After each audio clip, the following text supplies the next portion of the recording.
Bonjour à tous et bienvenue sur ma chaîne. Aujourd'hui, je vous propose de découvrir une recette ensoleillée et pleine de saveurs. Le tian de légumes façon Baialdi. Inspiré de la cuisine provençale, ce plat allie des légumes frais et colorés pour un résultat à la fois gourmand et sain. Mais attention, dans cette vidéo, nous allons réaliser une variante spéciale qui pourra accompagner et surtout enrober votre viande et votre poisson préféré. Alors préparez vos couteaux, sortez vos légumes et suivez-moi pas à pas pour réaliser ce délicieux tian de légumes revisité. Allez, c'est parti!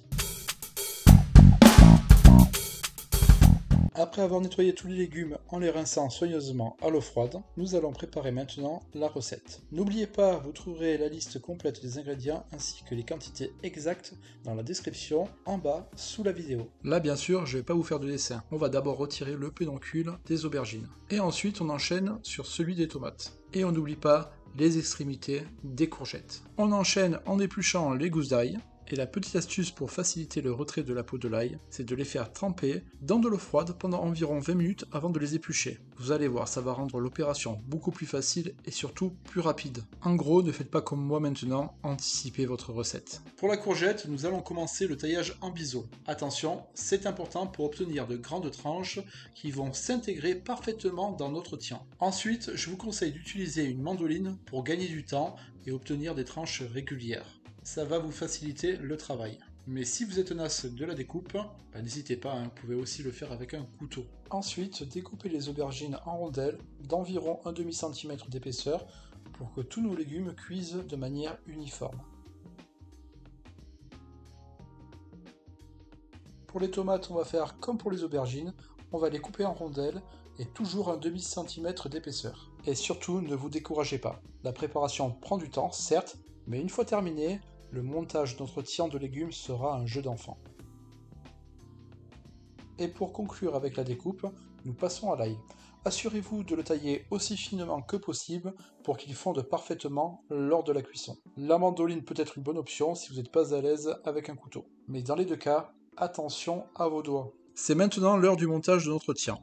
Sur une plaque de cuisson, je badigeonne d'huile d'olive le papier sulfu à l'aide d'un pinceau. Et j'assaisonne généreusement la plaque en sel et en poivre avant qu'elle ne reçoive nos légumes. Pour le montage, c'est simple, dans le sens de la longueur du plat ou de la plaque, commencez par une rangée de courgettes en disposant les rondelles à cheval les unes sur les autres. Puis superposez les rondelles de tomates sur les courgettes en les serrant bien ensemble, pour que lors de la cuisson, les légumes confisent ensemble. Ensuite, faites la même chose avec les aubergines et répétez l'opération en alternant les légumes jusqu'à remplir complètement la plaque. J'insiste un peu, mais il faut vraiment serrer vos légumes lors du montage. C'est vraiment le secret pour avoir une cuisson uniforme de vos légumes.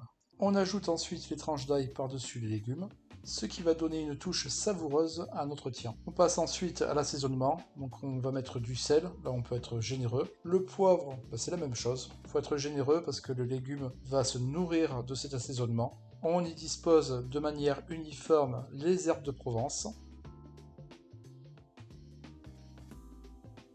Puis on va nourrir le tout généreusement en huile d'olive. Pour la cuisson, préchauffez votre four à 180 degrés.